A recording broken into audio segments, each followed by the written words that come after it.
Hello, everybody. You've reached the Retirement Success in Maine podcast. Thanks for joining us today. My name is Ben Smith.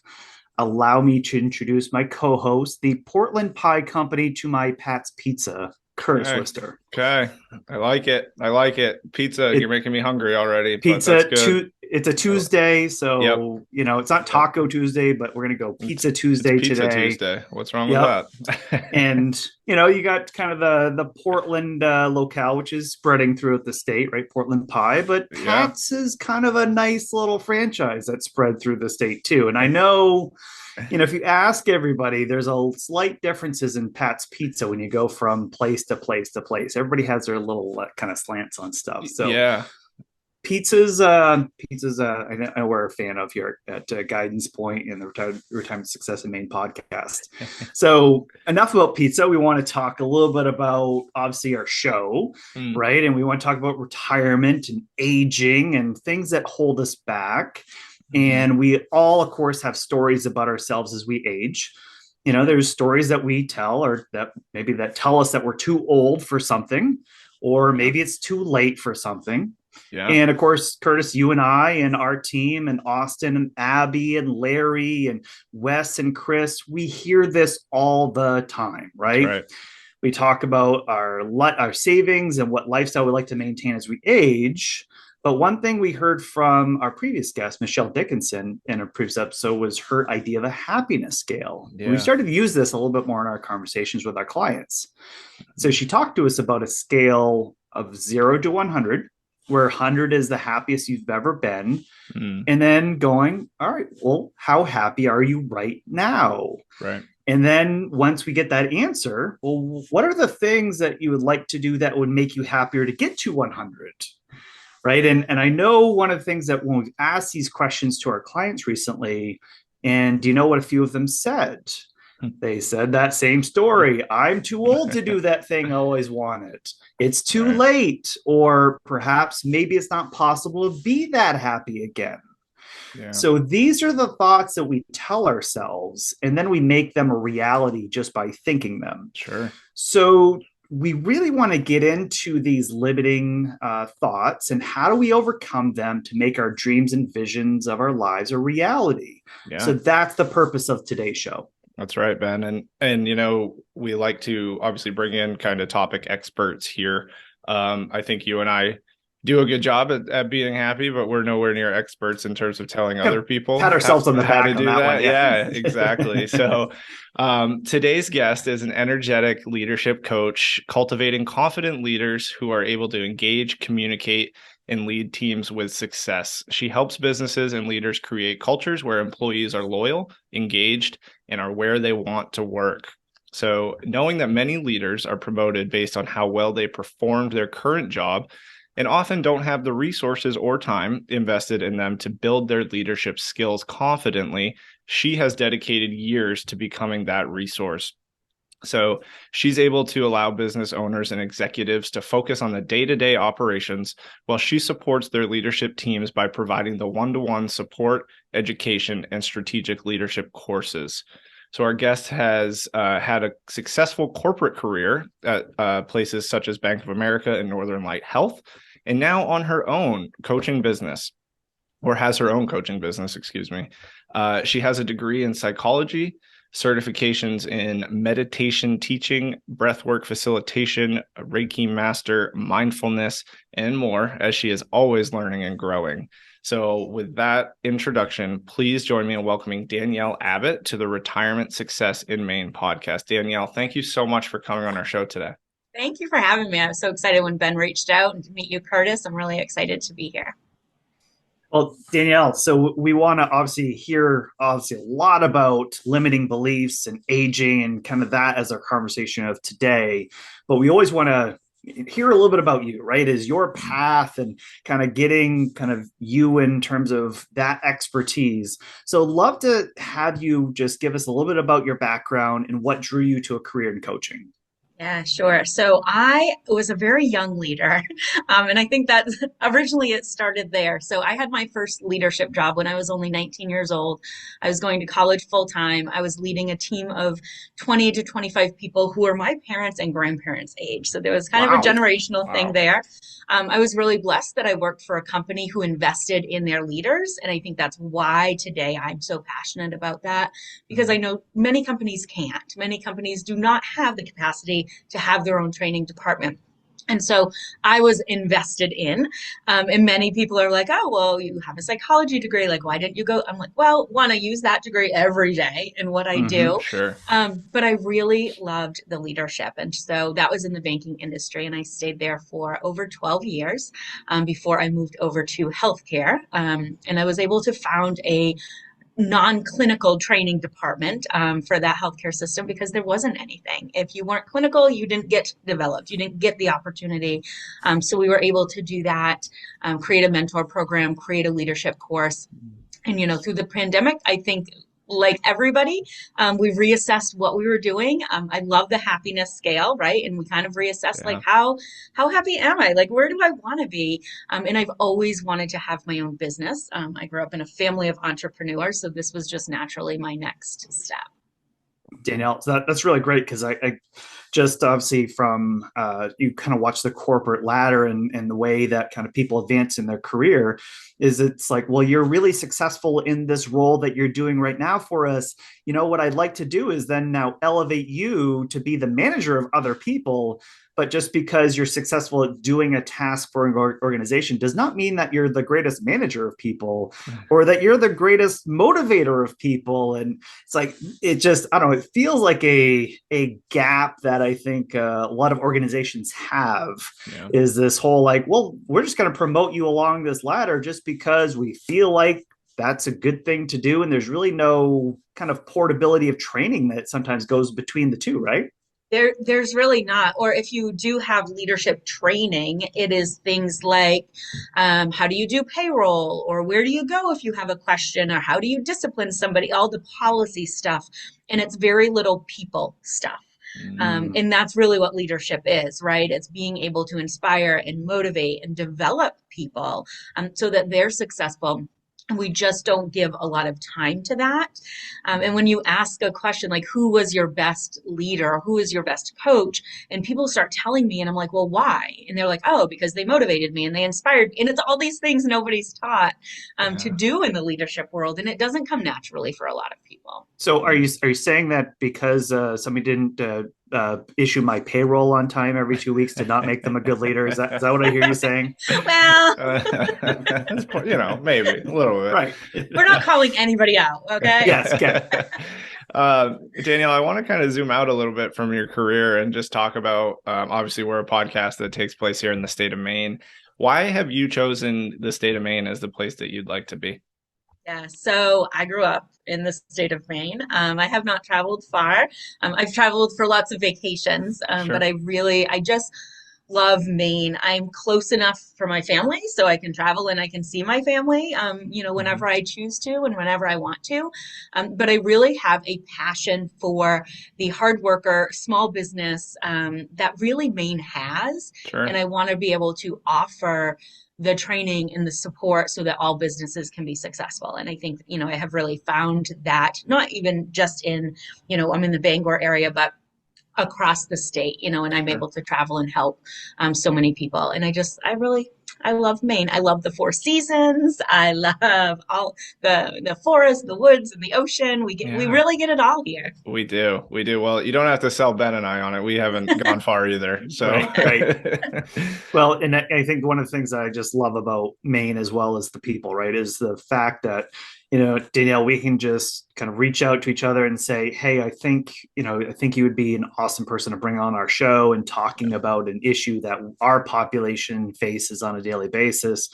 And we're just all easy and willing to collaborate. And I think that's just it's a community-based spirit I think we all have here in this state that I just really, I don't think we can celebrate enough. I yeah. think it's such a great thing. So Yeah. I would love to just hear a little bit about your business today, though, right? In terms of the coaching business and kind of what are you helping people with now, And what sort of problems do you help your clients through traditionally?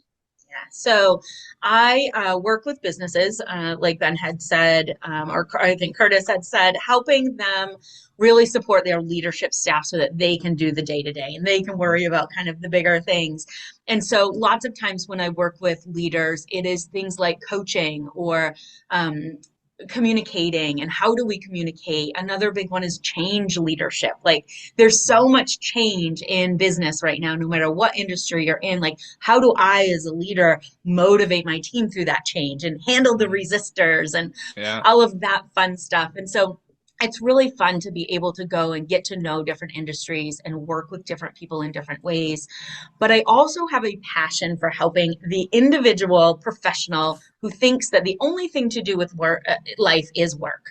And they get burned out really, really quickly. And I think Yeah. you know exactly what I'm talking about. Mm-hmm. I've been there. I have a feeling each of you have probably been there too. But we as busy professionals, whether it's the corporate world or you have your own business, we sometimes forget there's other areas of life, and that Yeah. can lead to burnout really quickly. And so I do have a population of professionals that I work with to set goals and achieve goals in multiple areas of life. And we do a lot of mindfulness and we do a lot of that work as well so that we can move that number up the happiness scale, right? Mm-hmm. Right. No, I love that. Thank you for sharing that.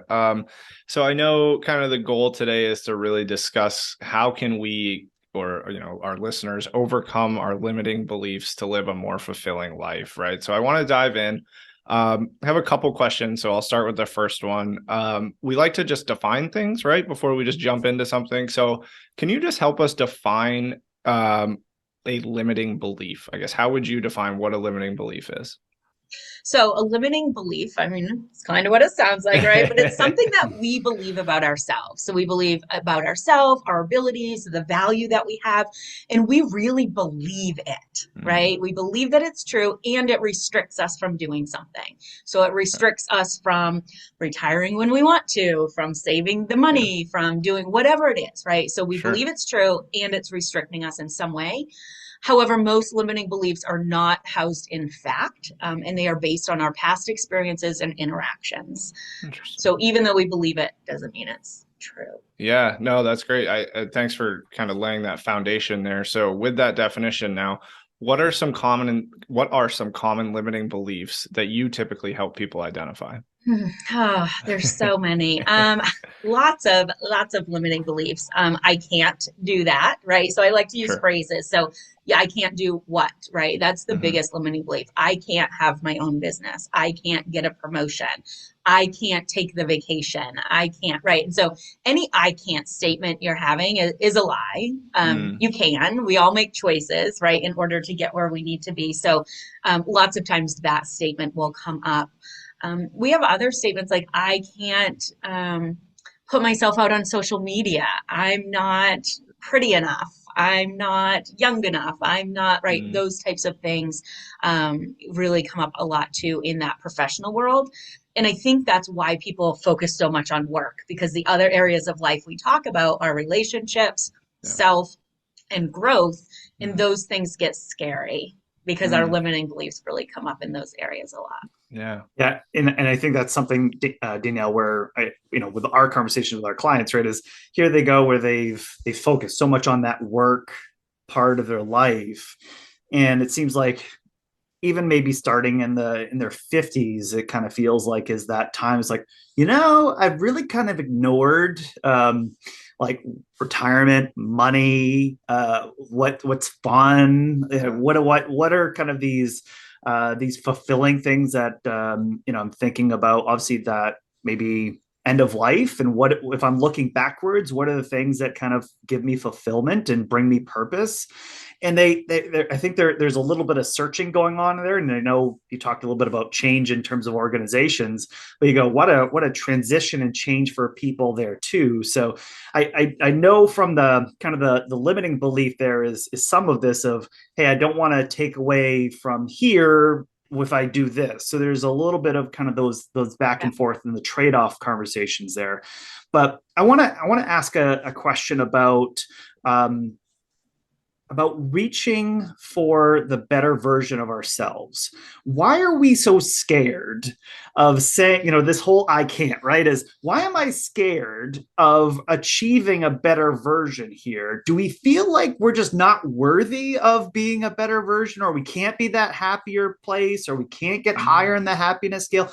Why do we just have that as that limiting belief? Yeah.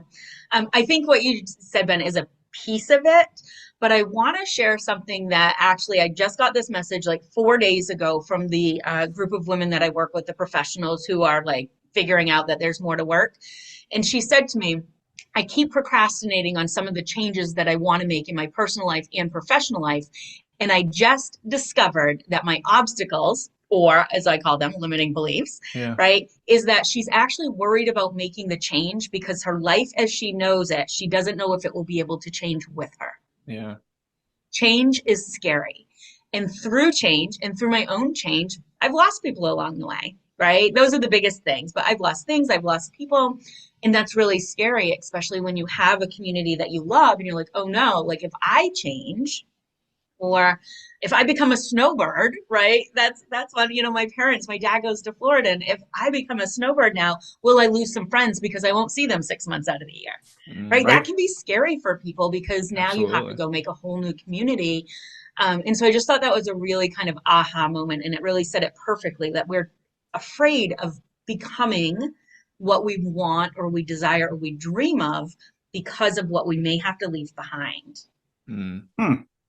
Okay. Yeah, no, that's a really great answer. Change is scary, It guys. is. It It is. It is. is. It is. So I want to Yeah. keep going here and conversations that we have kind of with our clients. And for this question, specifically clients that maybe older women, right, who talk about their young life. And now I put that in quotes for people on video. Their young life is over, right? They can no longer wear those clothes. They can't do that with their hair. They can't paint their nails that color. Can you just talk about, what it is about women, especially that hold limiting beliefs like this? Yeah. So whether it's a limiting belief or a comparison, we talk about it a lot. And I don't think Mm, it's just women. I think women verbalize it more than men do. sure. But I also have seen a lot of men have that comparison, and I'm comparing my life to somebody else's. We do it at all stages of life. Mm, I think when we get older, it might be more of a looks thing, right? Because yeah. physically our looks are changing. And so it might be a little louder, but we do it when we're going to college and you picked a college and your friend picked one. And now you're comparing, like, oh my God, did I pick the right one? Or did I go to the college Mm, just because my family went to college? We do that comparison then.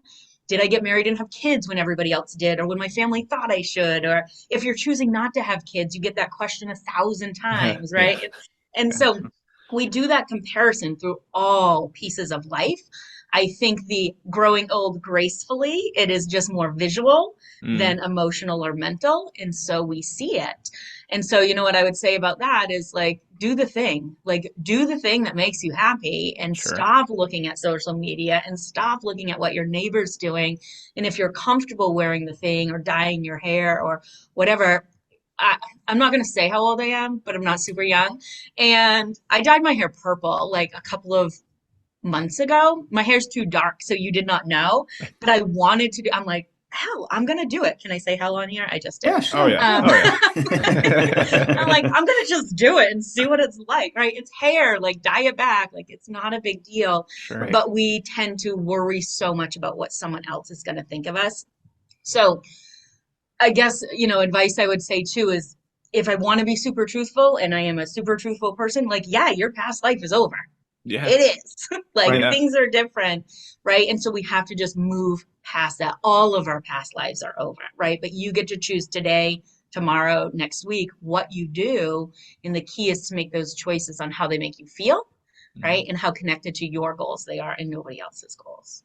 mm, Well, I think that's a key point, Danielle, because from a comparison side, I know, I think Curtis and me and Austin just had a meeting, I think last week, and we're kind of working through this and hearing somebody say, "Hey, well, I have X number of dollars, and I'm looking at what I can afford, and I'm doing this, and I always dreamed of having that boat, right? As I always wanted to have that boat. Well, geez, my neighbor on my camp, I mean, they just went and they got two boats, and I know he didn't have a job like me, and I know he probably Mm-hmm. didn't save as much as I did, and like, boy, but all of a sudden Awful. the comparisons are being thrown, right? They're Mm-hmm. just tossing right out there like they're tomahawks, right? They're just like, Mm-hmm. hey, I don't see why I can't have these things when I've maybe achieved these things, or and it's kind of going back to all the other stuff about anybody else's noise, right? Is you don't know their financial decisions. You don't know if they went into credit card debt to do that. You don't know if they have zero in their bank account. You don't know if they inherited money. You don't know Yeah. any of their situation. So it's impossible to compare them to you and to go through it, right? And to go, but we got to focus on you, right? As our job is you and sustainability of you for your life. And it's just tough to not get wrapped up in it, right? Because I think we all have this kind of status thing that we want to have a little bit, and you Yeah. feel like, hey, I'm overdue, and with like the market was bad the way it was in 2022, and I have to cut back, and that's Mm-hmm. not comfortable. So again, I think what you're saying was right about the comparison piece, because it's just very easy to kind of flow out. But I want to ask a question, Danielle, about we talk about caregiving a lot, and we talk about especially a lot of our clients, they're kind of in the sandwich generation, right, where they have aging parents, right, that they're in their 80s and 90s. They have an active role trying to take care of them. And I'd say the sandwich generation because they also have kids or maybe grandkids that they're having to help out with as well. Mm-hmm. But let's focus on the caregiving about say, all right, say my parents, right? And we're going to help take care of my parents, or we're about to take care of my parents. And obviously we have not only our own limiting beliefs, but what if you're 85, right? And it was just thinking about these limiting beliefs of, hey, I'm thinking about my mother-in-law having to do this with her mother. Yeah. Her mother would say, so my wife's grandmother would say, hey, if I leave my home and I move to a senior living place, I am going to be miserable. I'm just might as well die at that point because it's gonna be terrible. I like being in my home. She had fallen several times, right? It wasn't safe to be there anymore. But this was the belief she had, that was going to be a terrible experience, and that's not where she wanted to live her life. Yeah. And then two was, well, what if, or if I leave my home, it'll be a death sentence, and everyone's going to forget about me, right? Because they won't know where I'm at, and so all of these things of, hey, I'm trying to give care. I'm trying to allow my mother and father to age gracefully as long as possible and being as independent as they can be. How would you counsel someone that's caregiving for a parent to talk through those issues and challenge those beliefs? Yeah, I think this is such a difficult question because it's not really black and white, right? Everybody's Right. situation will be different. Like sometimes maybe it's a mental capacity or maybe it is a safety issue and more mobility. And so there will be different things that you will need to work through. But the other thing that makes it so challenging is lots of emotions are involved. Mm. And so the first thing is we have to understand if somebody has a limiting belief that, oh, it's a death sentence or I'm not going to be happy, that is their truth. And Yeah. so by us saying, oh, that's not true, doesn't make it any better, right? So Right. stop telling them that. Nobody likes to hear that because that is their truth, Yeah. right? Whether we know it differently, that is it, right? And Mm-hmm. so I would say, first of all, don't downplay the way that they're feeling. Like that's super scary. This is a huge life transition. It's a change, right? And so I would actually walk through it like any change that I would walk through and have a discussion around four key pieces, right? So grab a pen and a paper, anyone listening.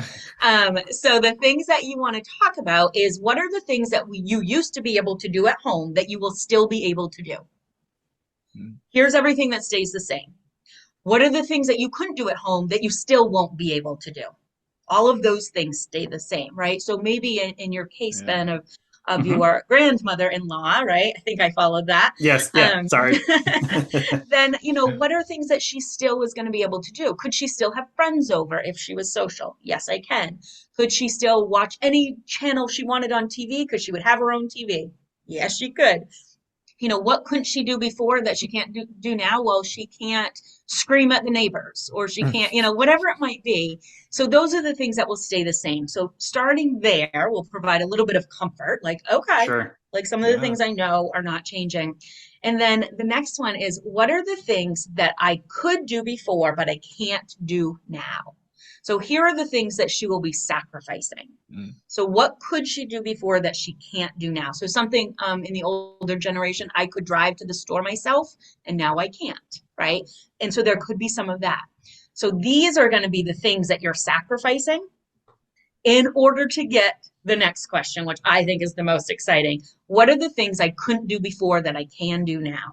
Yeah. Right. I can meet new friends. I can hang out. I can play the games in the break room. I don't have to clean my own house. I don't, whatever it is that lights her up, those are the exciting things, right? And once you figure out that piece, like that's what you really would focus on because it's super exciting. Yeah. So we recognize that some things aren't changing. Here's some things you are going to have to sacrifice, right? And why? But then here's all these cool new things that you're going to be able to experience. And I think when we can talk through our loved ones, and that wouldn't be a one conversation, that would be like over time, right? When we can talk through some of that, it can make it a little less scary. Love it. Yeah, that's a great answer. I was writing them down as you went too. So I know we told the listeners to write them down, but I was doing that as well. So I want to keep going here with limiting beliefs. I know that previous conversation was, about caregiving and maybe dealing with somebody else or helping somebody else deal with their own limiting beliefs. I want to talk about our limiting beliefs again. So what do we do when, say I finally have the courage to reach for that better version of myself or of my life, and maybe a loved one isn't being supportive of me? So I think the scenario that Ben and I have seen a couple times is, say, right as we age, say we lose a spouse or someone loses their spouse and they decide to, go back out there and start dating again just to find that companionship. But maybe our kids, and in this scenario, they're probably adult kids, aren't supportive, right? In this scenario, how do we have this conversation with our kids about pursuing what's meaningful to us, which would be this new relationship, and it will make our life better, even if they may not approve of it? Yeah. So I think one thing starts with dealing with your own limiting belief, which might be something like, oh, my kids get to dictate what I do, or my kids' happiness is more important than my own, is a big one, right? This is your one life. Like, this is your life, and you need to live it in the way that makes you the most happy. And I understand that we all have multiple relationships in our life, and people are there for a reason, and we love them, and we don't want to break down those relationships. But I think the first step is figuring out, do you have a limiting belief around this, that your children's happiness is more valuable than yours, right? And that is where you would probably need to start. But once we work through that, I really think the conversation is around empathy. And depending on the age of the children, in this example, we're going to use older children, right? Because I think that's probably appropriate. Sure. The conversation may be a little different, but for older children, I would really talk about that empathy. If you were in my shoes, like, what would you want? Or what would you do if this happened to you? But then the other thing is allowing them to have some input, right? And so I know I am super protective of my parents, and I get that feeling, but saying something like, I'm not going to say your opinion doesn't matter, but like, I'm going to date regardless. Yeah. How can I make it easier for you? Yeah. Right. And so you're not making a decision based on what they said, but you are giving them some input on what would make them comfortable. And maybe they say, I don't want to meet the person for 6 months. Like, I don't want to know about it. Okay, great. Like, it's still going to happen. But here's where you can have some say, is how can I make it more comfortable for you? Or maybe they want to meet the person right up and interview them. Like, who knows, right? It could go either way, I guess. But I really think it's a conversation around identifying if you have a limiting belief first, talking about empathy and what would they do, but then allowing them to decide, like, okay, how can we make it's going to happen. How can we make it comfortable for you? And seeing if it's something that you can do. Daniel, I think you're spot on right there. And I'll just kind of add another through line too, is I think there's sometimes a concern with adult children about the inheritance lines, right? Is like, Mm. hey, here's where, here's the house, right, that we grew up in and you're still in, mom or dad, right? And if you date, and then if that dating turns to marriage, and how does, and then if maybe you predecease your new spouse, then how is this going to change in terms of what all of you and or you both of my parents accumulated together and we're going to give to your kind of natural children, right? Yeah. So is this it? I think there's a little bit of, as you talked about, leaning into it, is kind of talking about that a little bit, like what would make it easier. Oh well, because I could see from the adult children perspective of my concern is that there's some mightiness that comes out of a relationship about whose assets are whose. And if one of you passes, then how does that flow, and making sure it flows in a way that maybe is true to maybe what our what our basically our lost spouse, what they wanted, but also making sure it's kind of staying true to what's been communicated in our family values. So I know that's some of the core issue, but I think you're right on about talking through it, right? It's like, hey, I want you to date, but I also am concerned about someone views you based on maybe a money component, and that money component gets used in a way that maybe I'm not comfortable with. So again, I just want to add that as well. And I think too, if we ask that open-ended question, like what could, you might hear some of those, because nobody wants to have the conversation about their parents dying. No, Like that is not top of the list, right? And so no, they might be thinking about in the background, but like, I don't really want to say it. But if we just say, hey, how could we make this more comfortable? Well, can we have a conversation about what happens if this gets serious, right? Like, right. I mean, they may be more likely to open up and ask those tough questions. And then if those were all out in the open, and we said, okay, then if that's your concern, and if we had an estate planner that lined things up to the way that is an agreement to everybody, then I think that you've cleared that obstacle. And all of a sudden now, hey, I want to go out and I want to date and I want to find a new relationship. I now feel like I have the support, and I'm not hiding something of my life that's bringing me happiness, and then I have to have shame to my children about, right? Yeah. So I think that's a really important piece. But I want to ask in a different way, Danielle, right? I don't want to go, like in limiting beliefs, things that are holding us back here a little bit. But what about, like, in your expertise and the experience you've had with your clients, especially in your current coaching business, what have you seen some limiting beliefs that are so strongly believed that in your role as a coach, you've been unable to break through or change? Yeah. I will say so far, one. Like, so that's pretty good, right? That is. Yeah, that's pretty good. Wow. Some take longer than others. Some take longer than others. But there is one that I can really remember, and I'm going to call it a limiting belief, and we might call it something different, but really the thought was, I can keep myself closed off and I don't need to open up, yet I want to build relationships with somebody else, whether it's an intimate relationship or a friendship or whatever that looked like, but I don't have to share anything about me. It's none of anybody's business about myself, but they need to open up and be willing to accept me. And that was tough, and I'm not sure there was progress made. I'm not sure we got to where I would have liked to be. But this person really believed that so strongly. And it was because of past relationships, and it was because of past upbringing, right? Lots of our limiting beliefs. I'm sorry, parents out there, but you're doing this to your children. Like lots of it, right? But it comes from a good place 99% of the time. And so there was really two pieces, and this limiting belief kept her from seeing the real issue. And the real issue was this person had a lower level of self-awareness and social awareness, or relationship management, which is part of emotional intelligence. And so the cool thing about emotional intelligence is we can increase it and we can improve emotional intelligence. Unlike IQ, there's thoughts that you're just kind of born with your IQ and it is what it is, right? And so she couldn't get there to see that it really was an internal thing. And so it was interesting. It was fun. It was a challenge. So, then I want to follow up to that then. So here's somebody that, right, they're kind of closed off. They've built that wall, they've built the barrier to then having relationships, but again, kind of maybe have a worldview where everybody else needs to share with them. So, all right, so I have this very strong limiting belief or strong kind of barrier in my life. How can I still seek kind of that self improvement in my life when I have such a very strong kind of thing that's holding me back? Is that just, can I still work in other areas, maybe long term, that might soften it, or how do I get kind of that continued progress? Yeah, and that's exactly actually been why I work with those four areas that I talked about. So career, Yep. which includes everything like wealth. Like you guys are in that career bucket, right? That Yeah. the wealth Mhm. and the having a side hustle or promotions or leadership or whatever. And then we have our relationships, right? Our family, our friends, our whoever else is in that bucket.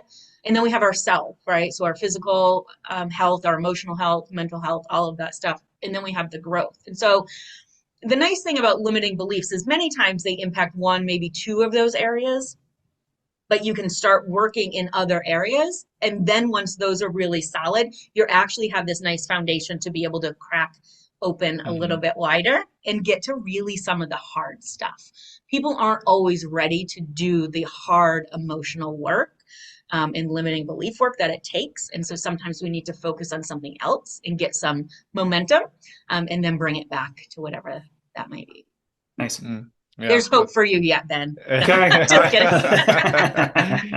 So I want to take that scenario of kind of, that self-improvement while working with that strong limiting belief, but flip it around. So everyone listening to this podcast, I'm sure we have a treasure trove of life experiences here. I'm sure just the three of us talking here have very different life experiences. So how can people kind of connect and help coach, I guess is the word, the younger generations or just other people about overcoming limiting beliefs? Now, I understand the caveat here is they're not professionally trained in this like you may be, but like, how can we turn this around and help other people overcome their limiting beliefs that, may be held by today's generation if I'm an older individual?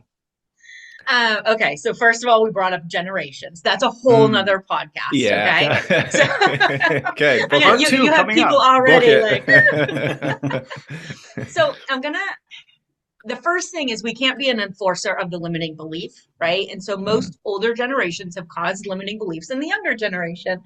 And when I heard you say generations, all of a sudden I hear millennials, right? And what do we say about millennials? Oh, they're lazy. They have no work ethic. Well, guess what? They're not 20 anymore either. They're 40 now.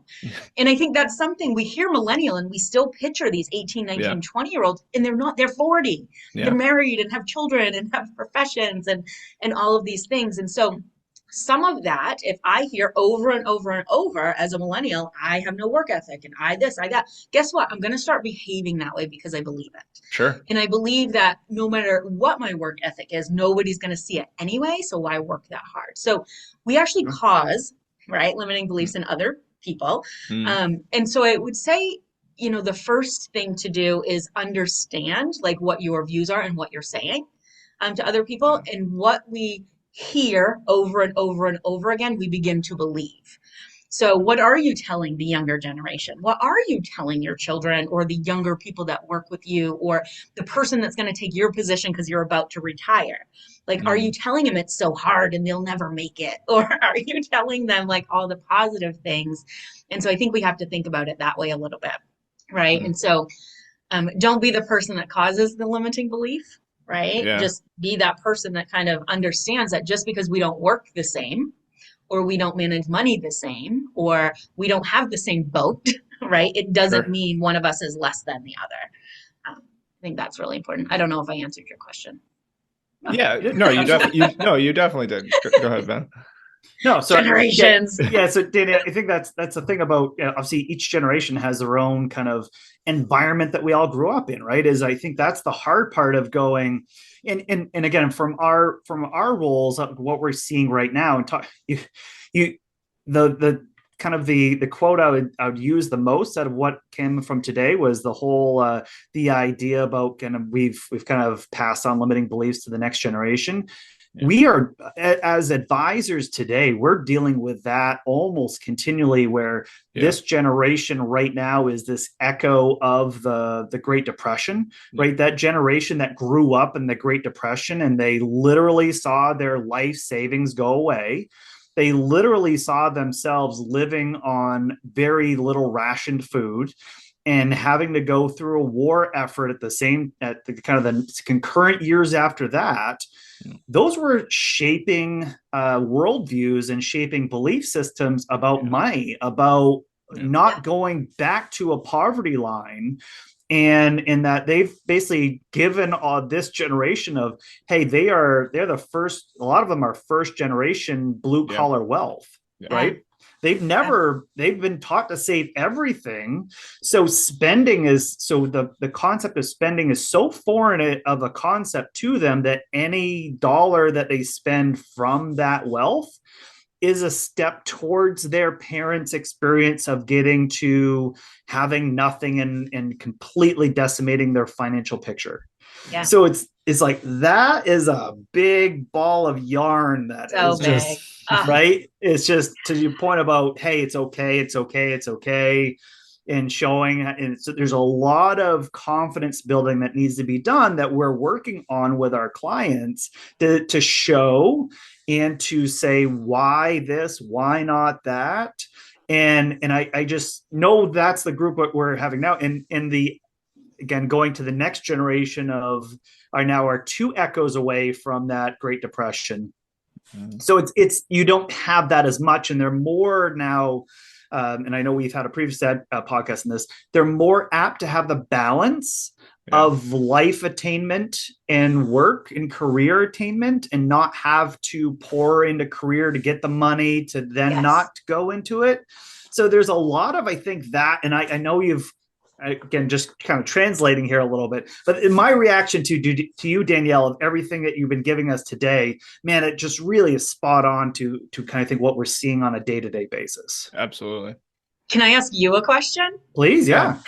Uh-oh. Yeah, let's go. So when we're talking about the generations, right, that had that connection to the Great Depression and how they saved, we now have this new generation coming up where everybody's an entrepreneur and everyone can make a buck posting themselves on social media or Instagram or whatever that might be. So they may not have a corporate world with a, retirement plan and all of these things. So are you seeing anybody yet from that generation? Like I'm assuming they handle money very differently. Yeah, because I think what's happening a lot, and again, I know Curtis and Austin and our team, we see this, is they kind of view monetizing hobbies. So let's monetize fun, right? Let's monetize other things that give us joy. Yes, I have a core skill in my career, but there's other things I can always do, whether it's a gig economy thing like a Fiverr, and I could do a little graphic design. And I can go make, $500. I could go knit something, and I like knitting while I watch Netflix, and I can go make $100. And if I do that 10 times, then there's $1,000, and I've just paid for my vacation, right? Yeah. So it's this. I then found ways to create more happiness of something that I like to do for fun anyway, get paid for it to then afford the next thing, and it's not I have to go, I'm 58 and I'm in the last 5 years and I'm just slaving and punching the clock every day to get the money. And so here's another limiting belief, right? For the older generation is work can't be fun. Yeah. And our younger generation has proven that wrong. Right. Yeah. And so they could still have that, but we have that like, work can't be fun. If I enjoy it, then it's not work. Right. Because we always hear like, if you love what you do, you never work a day in your life. Right. Yeah. So we have this mentality around work has to not be fun. And, I just think that generation has proven that wrong. So and Danielle, I'll say this too, so I joke to my wife about this, and I say it like, hey, when I retire, I think what would be so fun is at that point, I don't have any career pressure, right? So any dollar I make is just an additional dollar, and I could learn. So I said, wouldn't it be fun just to go get to like a barista job at Starbucks? Like go learn how to make the entire library of coffees, right? And get paid to do it. And if and at one point you stink, Who cares? They fire you and I just go do something else. I don't care. Yeah. I could go to McDonald's and I could learn to flip the McDonald burger. And it's like, you could learn to do so many different things. And if you make $25,000 a year, like, man, that's money that you're having fun. You're learning something new. You're kind of staying young. And if you stink, who cares? Right. Yeah. There's no pressure. Yeah. Yeah. So that was what that. I know. It's kind of a sick dream because Kara's like, what? Like, you I want to love go it. work at Starbucks or You wanna work at McDonald's? Like, Starbucks. what are you talking about? That's Like, awesome. no, but You're it's gonna like, have to get out of the house. I mean, you're gonna have to do Yes. something. Yeah.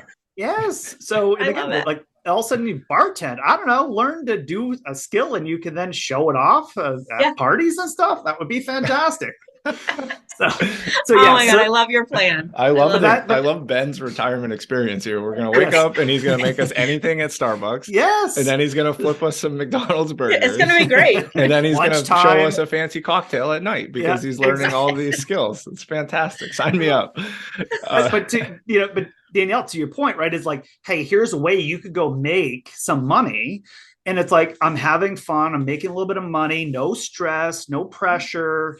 And you're just kind of going, hey, I'm able to then do more things with that money and have maybe a funner, richer retirement as I do it, and not go, and if you do anything for 40 or 50 years, you are going to have some burnout. You're going to have some fatigue. Yeah. You know, it's not saying that's a bad profession or all that, but I think that's where I'm at with it is, hey, change, right? Is do something different, get some excitement, which is, I think, where Curtis and I started the show is this is a good way to change up what we do, right? Yeah. It's kind of a fun thing here. So Dave, love it. I'll hopefully answer your question back.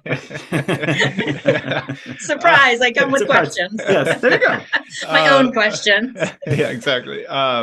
Danielle, I do have one kind of wrap up question for you. And this is great because it's going to go with what Ben just gave us as insight for him. So obviously, the name of our show is the Retirement Success in Maine podcast. So one thing we like to ask all of our guests is how will you find your personal retirement success? So Ooh, this is a good one. question. We actually met with our financial advisor last week. And so, this really came about when I left the corporate world for myself. And I was really much more like, okay, we got to do something, right? Yeah. We've always been saving for retirement. I think we do pretty well at that. But so we met with them and we were really talking about what do we want retirement to look like? And so we're working into it backwards, right? Rather than being like, oh, I got to do this, this, and this, but not ever know what we're trying to get That's to. right. Absolutely. And so my husband and I have some homework while we're on vacation in the next couple of weeks, and we're going to brainstorm and get super creative. And like, if we could have anything, like, what do we want our retirement to look like, feel like? You know, what money do we want? Do we want investment? Like, what do we want? Yeah. And then we'll talk through like, okay, what are the steps to get there? And so I use a success framework that I created because I think we are really great at setting goals, but we are really bad at achieving goals. And so I will be using this framework as, okay, here's our retirement goal. Like, how are we going to actually get there? And it involves some of that emotional component because when you're emotionally attached to something, you are much more likely to actually get there and achieve it. And so I don't think you're ever too young or old to think about retirement. I feel blessed that I was taught that from my parents when I was younger, because I don't see everybody, has that same. So I love what you guys are doing. I love that you're getting the word out and sharing how important that is.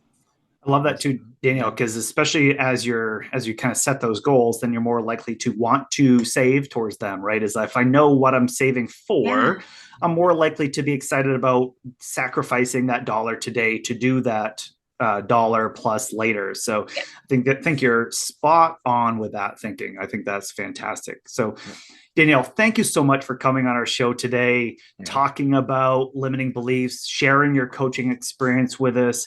A lot of fun. I know we laughed a lot, but I think we covered a lot too in terms of the conversation about our population. Thank you so much for coming on. Thank you so much for having me. This was a blast. I loved it. All right. Take care. We'll see you. So, Limiting Beliefs with Danielle Abbott, episode 81. So again, I think there's a lot of things that we all hold, myself included here, about Yeah.